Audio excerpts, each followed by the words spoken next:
The game of the day from the 7th round of the Moscow Grand Prix was the top female player in the world, Hou Yifan, defeating Grandmaster Jon Ludwig Hammer of Norway. The game started off in a typical Catalan, a position that's been seen many times.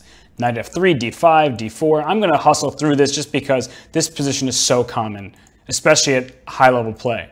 So here we have dc4, now queen a4. The point is that after queen c2, black can sometimes play b5, and it's more adventurous lines that Hou Yifan probably did not want to deal with. So queen a4, a6 takes b5, queen c2. This has all been played many times, I mean countless times.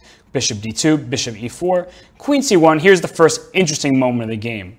Bishop b7, this retreat is very common, in fact the most common move here, and the point is that now a move like knight c3 doesn't attack a bishop on e4. And so the bishop on b7 contends with the one on g2, and this is, like I said, has been seen many times. White will continue with ideas of including bishop a5 in the future, and so black does have to be careful, but it's just a typical way of playing. Now after queen c1, c6 was played, and this may look odd because that bishop seems to want to stay on the long diagonal. Instead, after rook d1, knight d7, knight c3, black chose to go back to g6, which again, this looks like a good diagonal because the bishop on g6 covers from f5, e4, d3, and all the way over to c2, these important squares, but black has no pieces going over there, which makes this bishop on g6 much worse than the bishop on g2, and that's going to be an important point. White continued a3, a good move supporting the push b2 to b4. Now white can't be too quick with that move because sometimes a quick b2 to b4 allows an immediate response with a6 to a5, challenging white on the queen side. So in the game, black continued with c5, which I believe is a bit quick. And well, I don't just believe it, I know it because black got into quite a bit of trouble. Knight d5, well, I don't know about this move either because knight takes d5, c d5, queen c6 is a huge nuisance. Black would ideally love to play a move like queen b6, but this knight on d7 needs protection. So white is infiltrating and rook is coming to c1. White has more space, so the advantage definitely is for white, but how big it is another story. So this might have been a superior option, though I don't like black's position here. I much prefer white. But okay, you have to be prepared entering a line like this, and c5 is definitely not the way forward because bishop e3 is just a simple and strong move. If c takes d4, the response knight takes d4 is pretty devastating. The rook on a8 is now under direct threat. The bishop on g2 is hitting it. This knight can come to c6 at any moment, hitting the queen and the bishop on e7. White is much better. I can't stress that enough. I mean, white is just a beautiful position. So after bishop e3, rook c8 also doesn't really help matters because dc5, bishop c5, knight e5, exploiting the pin on the d file, and the knight can still come over to c6, and black is struggling to deal with all these threats. So in the game, bishop e3 was played, and then queen c7, and now knight e5 anyway. Sure, there's no pin on the d file, but the bishop on g2 once again hits this rook on a8. And so c takes d4 was played in the game. Perhaps knight takes e5 was better. After d e5, well, you can take back with the queen on e5, but also knight d7 is a possibility. And after bishop a8, rook a8, f4, f6, well, white is up in exchange, but it's not the cleanest exchange you'll ever see. Black does have compensation in the form of white's weakened kingside. That's bishop on g2, which won a rook on a8, was necessary, essential to the protection of the king. So white is definitely quite a bit better, but not as good as some other positions up in exchange, like we'll see in the game. Also, after knight e5, rook c8 is a possibility, but this also doesn't really help matters because after knight c6, rook e8, I get the two bishops first. Then I gain space, you capture the knight, and I go rook d6. And after queen a7, I simply go bishop a3. Black will be fortunate not to go down at least one pawn in the near future. It could be much worse, but already we see that this pin on the knight, not to mention the rook hitting the pawn on a6, is quite difficult for black to deal with. So in the game, Hammer decided to play c takes d4. Knight g6. hg6, bishop a8. We have to take this bishop on e3 because, well, taking the other one allows white to simply capture in d4.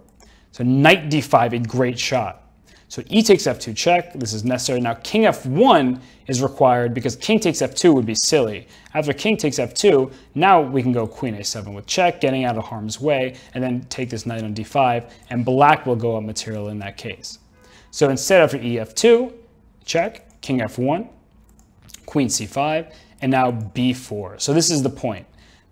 I want to first point out that knight I should say after knight takes d5, right? Our knight was on d5. If we go knight takes d5, the queen c7, knight c7, currently there are 3 minor pieces for black and just 1 for white. But after rook takes d7, yes, the bishop on a8 is under attack, but so are 2 of your minors. So you can't get away from that. White is up a clean exchange with a winning edge. So queen c5, sorry to be jumping around like this, b4, queen c1, knight e7 check, an important intermezzo. King h7, rook c1, rook a8. So now white captures the pawn on f2, and as we see, white has a rook for a knight and a pawn. a5. This is a necessary move for black. If Hammer does not chip away at the queen side, his knights will be useless on that side of the board, and white will be able to nurse the advantage to a full point. So rook d4, threatening checkmate. And, well, again, I shouldn't say checkmate. I'm rushing here, but rook h4 check, not mate, is the idea. The point is that the knight will have to go to h5, and after that, simply pawn to g4 will win a piece. So it's not checkmate. I should reiterate that it's not mate. I know how to stop mate, but this is a deadly threat. So g5 is necessary. h4, trying to break open that h-file. Black has no interest. And now rook c8. Rook a6 is the only move. Exchanging rooks is just completely losing for black because the b5 pawn will fall in short order. Rook a6, rook c7, a b4, knight e5. Okay, black has at least something going for him now. His knights will try to become active, but the problem is he's losing his b pawn after rook c5. Knight c4, rook takes b5. So Hou Yifan, she's done excellently to get to this point. Black is now down a full exchange. White has a passed pawn on the queen side that is unopposed, so it should be an easy conversion, right? Well, not so fast. The knights are very tricky pieces, and Hammer does well to stop that b pawn from advancing and to create some complications that make White's task much more difficult. Knight to d6, rook a5, rook b6, king g2, g6. So now there's never going to be any mates on the h-file. Rook c5, knight b5, rook c4, king g7, knight c8, rook b8, rook c6, knight a3. All these moves are pretty natural. So far, it doesn't look like White's making any progress. And we see a repetition, and then rook c1. So knight d5, why not? The knight has the square to operate with, it attacks the pawn on b4. King f2. Now, knight takes b4 is not a very good move for 2 reasons. One, rook b6, takes, the threat is rook to b1, not to mention rook to c4, and both of these threats are very difficult for black to deal with because there's a pawn on g4 that's loose, and this extra exchange is looking closer and closer to being enough to gather the full point. Also, after knight takes b4, the simple move rook 6 to c4, which attacks g4, but also I can just go e4, and after knight f6, rook b4, a pin on the b file should be more than enough for victory. So after king f2, Hammer was smart. He went knight a3. Rook a1, knight b5, rook c5, f5, king f1. So this move is played really just to avoid any kind of knight c3, e4 with check. That would be a pretty annoying threat. So moving the king out of the way is smart because this knight coming to e3 does nothing. It's just a one-off check. So king f6, rook a6, knight c7. And now after rook c6, it looks like a free pieces on c8. But there is a lot of pins going on. This rook on c6 pins the pawn on e6 to the king. It pins the knight on c7 to the rook on c8, which allows the move rook takes d5. The only way you can capture legally is knight takes d5, and after rook c8, knight takes b4. Well, some of us might be tempted to play the move pawn to e4. But if we take stock, it's an extra exchange for white for a pawn for black. So knight and pawn is compensation for the rook. Now, a move like e4, I can actually just consider capturing on e4. And after rook c4, knight d5, rook e4, I can go e5. Well, this pawn is not actually under attack because knight e3 check forks. And so after a simple move coming up like king f5, black actually should be doing very well to defend this because I don't see a way to break a sort of fortress that might appear with a knight on f6 and a king on f5. So white was smart not to rush with pawn moves, especially with so few remaining. And so after king f2, knight d5, king e1, knight e3, rook b8, king e5, rook b5 check. So we'll see a bit of dilly-dallying. White is trying to make progress, but black's position is incredibly solid. I mean, look at the pawn chain on the king side. So it looks like black has gotten everything that he's wanted. And after rook a4, now looks like the time to go knight e4 because there's no way to protect the pawn on g3. But Hammer was scared off. And after knight e4, well, there are two options that could be scary. Rook d4 check shouldn't do anything for white, because after king e5, I can capture this one on e4, takes, king c4, and now the move king to d6. King to d4, e5 check, king e4, king e6, e3, and now the important move is king to d6, and this should hold a draw. If king to f6, this would be losing because of king to d5. So as long as black avoids these simple tricks, all is in favor in holding a draw.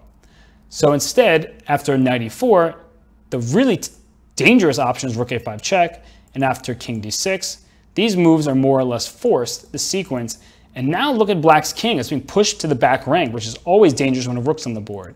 Knight e2, rook a7 check, king e8, and a move like rook to a2. Well, yes, black has now 3 pawns for the exchange, but many pawns are in really big danger here. And so black may have enough to hold the draw, but I can understand in our head. Remember, chess is a game of foresight, and in his head, Hammer must have been scared by the idea of even if he gathered all these pawns, the white king might get to the g6 pawn, and if that happens and this h-pawn rolls, white is just winning. So it's hard to forecast all of these possibilities.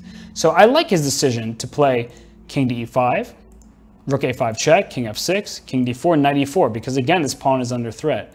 And black is going back and forth, happy to make a draw. And at knight d2, rook d3, knight f1, rook a3, and here is just the fatal error. Black has done extremely well. White has made minimal progress in the last bunch of moves. In fact, the retreat knight to d2 keeps the status quo and asks white, how are you going to prove your win? How are you going to make this advantage decisive? I'm not seeing it at first glance, and upon further calculation, I'm not sure we ever will. What was Hou Yifan thinking here? Don't know. But instead, Hammer made her life quite easy. He also could have tried e5 check. I wouldn't recommend this move either for similar reasons we saw earlier. After king d5, e4, well, this knight looks great. It's hitting this pawn on g3, and it's not clear how white can kick it out. But after king d4, something like king e6, the white king can come in, and even if you get this pawn, again, the king is infiltrating, and once again, this is the pawn that will be of vital consequence. If that pawn can promote, well, white is winning. So, this kind of thing is very scary, and it's even worse than the other variation because black is not immediately capturing the e-pawn. So, despite winning a pawn, you're allowing the white king to infiltrate, which is very dangerous. So, what happened in the game? Ended quite quickly. f4, a fatal miscalculation. After gf4, king f5 was played. Well, why not g3, you ask? Isn't that pawn going to the promised land? Well, after rook a5, it's stopped in its tracks. This rook is coming over to g5, and white is completely winning. So Hammer must have all of a sudden been trying to win the game and overlooked a very simple response by Hou Yifan. And the rest of the game is very simple, so let's just walk you through it. Rook comes back to a1. We just kick this knight around. And now after e5, rook b5 was a nice move. The point is if e takes f4 check, well, the simple retreat king f2, this knight is pinned over to the king. That's a free piece. So after rook b5, the game ends in just a few moves. Very easy. Now the king gobbles up the g-pawn. We have a rook and a pawn for a knight. So rather than black having a pawn for his troubles, now white has an extra pawn in addition to her rook for a knight. So the game ended right here because now the g6 pawn is coming down in an easy win. So what did we learn? Well, first we had to be well prepared in the Catalan. There can be huge positional deficiencies in black's position, not rushing to play c5, and once you get a worse position, sometimes it's better to maintain the status quo than force the issue. So that's all from round 7 of the Moscow Grand Prix. I hope you enjoyed the video.